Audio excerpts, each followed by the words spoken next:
ओम शांति। आज आप सभी के सामने मैं जीवन में हम ऐसा क्या करें जिसके द्वारा अमर हो जाए, उसकी कुछ टिप्स प्रस्तुत करने जा रही हूँ। जीवन में अमर होने के लिए क्या कर सकते हैं, या फिर जीवन के बाद, जीवन जब पूर्ण हो जाएगा तो मृत्यु के बाद भी अगर हम अमर बने रहे तो उसके लिए क्या कर सकता है इंसान। हर एक अमर बनना चाहता है। आज हम देखते हैं हिस्ट्री में भी, या फिर हम कईयों की एग्जाम्पल्स, जीवन कहानी आदि की किताबें देखते हैं, सुनते हैं या पढ़ते हैं, तो हमें लगता है कि अरे ये व्यक्ति तो अमर हो गया। अमर सिर्फ इस शरीर में बहुत सालों तक हम जिंदा रहे उसको ही नहीं कह सकते हैं।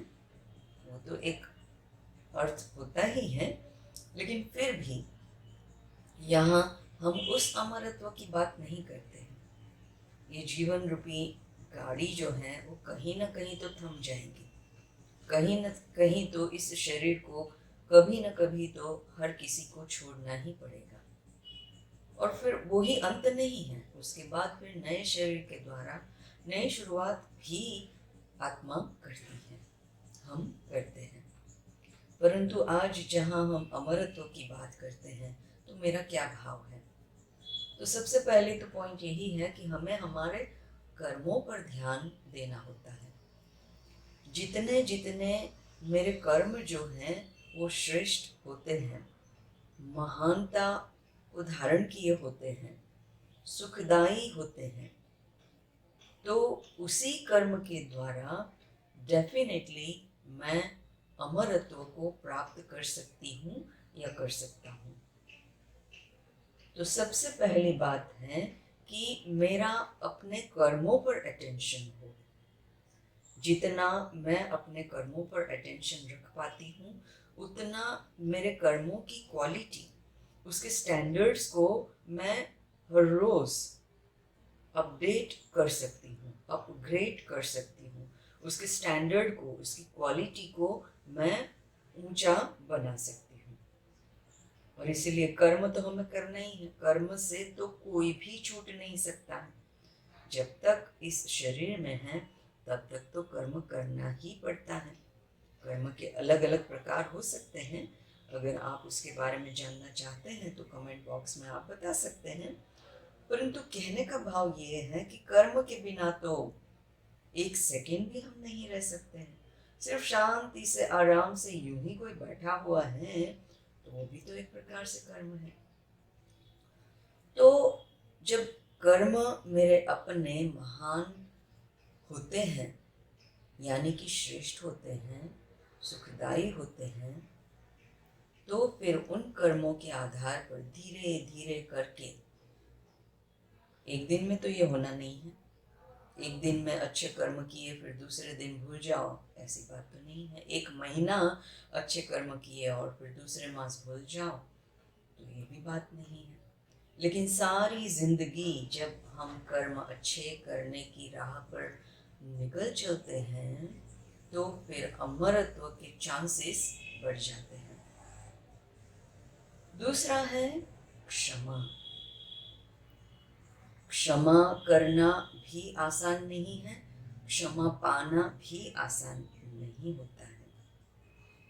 परंतु जब मैं अपने गलतियों के लेकर के, अपनी गलतियों के द्वारा जिस भी व्यक्तियों को मुझे, मतलब मेरे को अपने को क्षमा मांगनी होती है, तो जब वो क्षमा मैं मांग लेती हूँ नम्र होकर के, यानी कि क्षमा याचना दिल से जब मैं कर लेती हूँ तो मैं महान या अमर होने के राह पर आगे निकल जाती हूँ। सामने वाला मुझे क्षमा करता है या नहीं करता है वो उस पर डिपेंड करता है, लेकिन जब मैंने अपनी छोटी या बड़ी गलतियों को लेकर के उसके विषय में जो भी रिलेटेड कनेक्टेड पीपल हैं, लोग हैं, उनसे अगर मैंने दिल से आत्मा की गहराई से क्षमा याचना कर ली, स्वयं परमात्मा से भी क्षमा याचना दिल से कर ली, तो फिर मैं आत्मा अमरत्व की डगर पर आगे यात्रा करने निकल चलती हूँ। तो क्षमा याचना करना वो एक पहलू हुआ।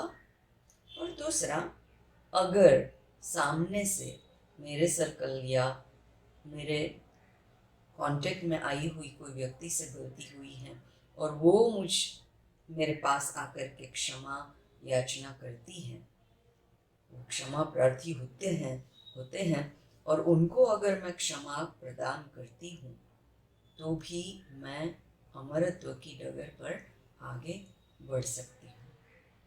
यानी क्षमा याचना करना और क्षमा प्रदान करना, ये दोनों ही एक ही कॉइन के दो अलग अलग पहलू हैं। तो इन दोनों ही पहलू को जब मैं जस्टिफाई करती हूँ, तो अमरत्व के चांसेस बढ़ जाते हैं। आप हिस्ट्री में या कोई भी किस्सों में, कोई भी स्टोरीज में देख सकते हैं, कोई राजा हुआ, कोई गुलाम हुआ, या दो राजाएं हुए, या फिर कोई भी हो सकता है। तो उनमें अगर क्लेश रहा, कोई द्वंद्व रहा, तो उसमें कोई गुरु और शिष्य भी हो सकता है, कोई भी संबंध हो सकता है, और उसमें क्षमा याचना करने वाला, क्षमा प्रदान करने वाला, वो दोनों ही अमरत्व के डगर पर आगे बढ़ सकते हैं। तो कहने का भाव यही है कि अगर मुझे अमर होना है, तो क्षमा देने में भी मैं कंजूसी ना करूं, और क्षमा की याचना करने में भी मैं पीछे ना रहूं। और फिर तीसरा एक बहुत ही इंटरेस्टिंग पॉइंट है उदारता का।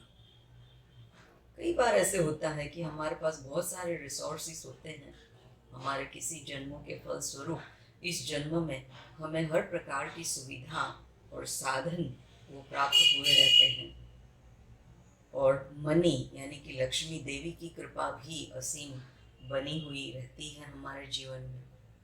पर फिर भी ज़रूरतमंदों को या किसी को भी हम उस रिसोर्सेस के द्वारा ना हेल्पफुल बनते हैं, या ना ही उन रिसोर्सेस को अगर उनको ज़रूरत होती है और तब फिर उनको शेयर नहीं करते हैं, तो फिर भूल जाइए कि आप अमर हो पाएंगे। लेकिन अगर कोई व्यक्ति के पास बहुत सारे, किसी के भी पास कोई भी रिसोर्सेस हो सकते हैं, वो स्थूल भी हो सकते हैं, सूक्ष्म भी हो सकते हैं। किसी के पास स्थूल साधन इत्यादि बहुत ही अच्छे से उपलब्ध है, किसी के पास सूक्ष्म कलाएं भी उपस्थित होती हैं। कोई अच्छा गा सकता है, कोई अच्छा पेंटर भी हो सकता है, या किसी के पास कोई भी ऐसे सेलेस्टियल आर्ट, कोई कला का एक वरदान हो सकता है।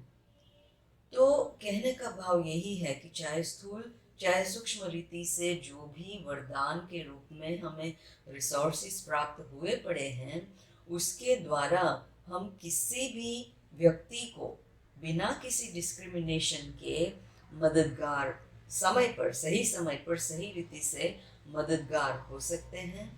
मदद के लिए हम हाथ ऐसे यूं बढ़ा सकते हैं, तो फिर अमरत्व के चांसेस डेफिनेटली बढ़ जाते हैं। अभी अमर होना ही है, इसीलिए मैं दान पुण्य या इस प्रकार से सहयोग करूं, ऐसी भी भावना नहीं होनी चाहिए।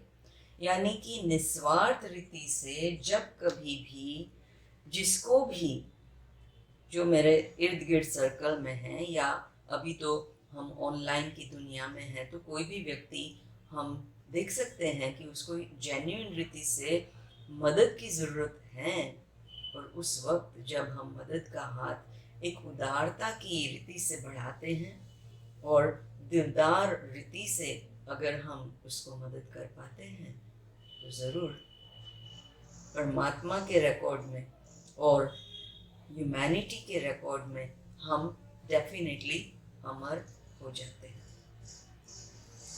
और फिर आगे एक पॉइंट और भी मैं बताना चाहती हूँ, अगर आपको अमर होना है तो मर्सी, करुणा, हीलिंग। मर्सी यानी क्या? किसी भी अशांत आत्मा को अगर मैं शांति प्रदान कर सकती हूँ, पहले तो मुझे खुद ही शांत रहना पड़ेगा, वो तो डेफिनेटली फर्स्ट कंडीशन है। जब मेरे पास शांति या शांति का खजाना या शांति की अनुभूति या अनुभव होगा, तभी मैं दूसरों को वो प्रदान कर सकती हूँ। तो मर्सीफुल बनने के लिए मैं समझती हूँ कि शांति वो सबसे आवश्यकता दूसरों की या कई लोगों की होती है, और इसीलिए शांति का दान मैं करती हूँ, यानी कि दूसरों पर मैं करुणा बरसा रही हूँ। तो जब मैं इस प्रकार से दूसरों पर रहम बरसाती हूँ, शांति का दान देती हूँ, शांति प्रदान करती हूँ, ये तो एक एग्जाम्पल हुआ शांति का, और भी कई सारे गुण हैं। तो उन गुणों के माध्यम से जब मैं किसी को रहम की भावना से कुछ दे पा रही हूँ, तो मैं अमृत के रास्ते पर आगे जा रही हूँ, ऐसा कह सकते हैं। तो आज के मेरे इस शेयरिंग के द्वारा मैंने आपके सामने 4 पॉइंट्स स्पष्ट करने की कोशिश की है कि अगर कोई भी व्यक्ति अमर होना चाहता है, उसको ये है कि ये शरीर छूट जाए या इस जीवन का अंत आ जाए और उसके बाद भी उनको प्यार से कोई याद करे, यानी कि वो अमर हो जाए, सबके दिलों में वो बस जाए और उस प्रकार से अमरत्व को प्राप्त कर ले, तो उसके लिए 4 मुख्य गुणों की आवश्यकता या 4 मुख्य बातों की आवश्यकता है।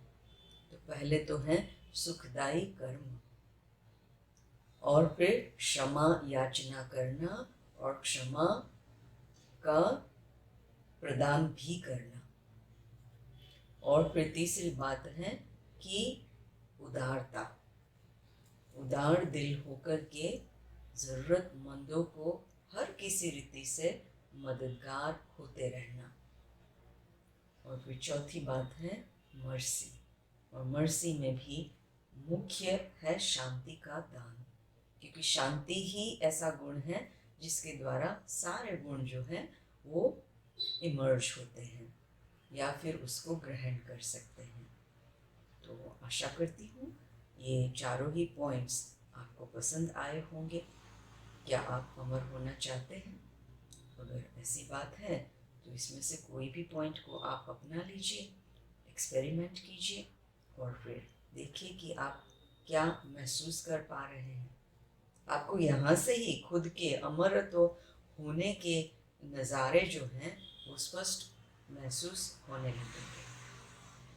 तो फिर से किसी एक इंटरेस्टिंग टॉपिक के साथ हम मिलें, तब तक आप अपना ध्यान रखिएगा, अपना ख्याल रखिएगा, खुश रहिएगा, और आप सबका अमूल्य टाइम आपने जो दिया उसके लिए मैं आपकी शुक्रगुजार हूँ।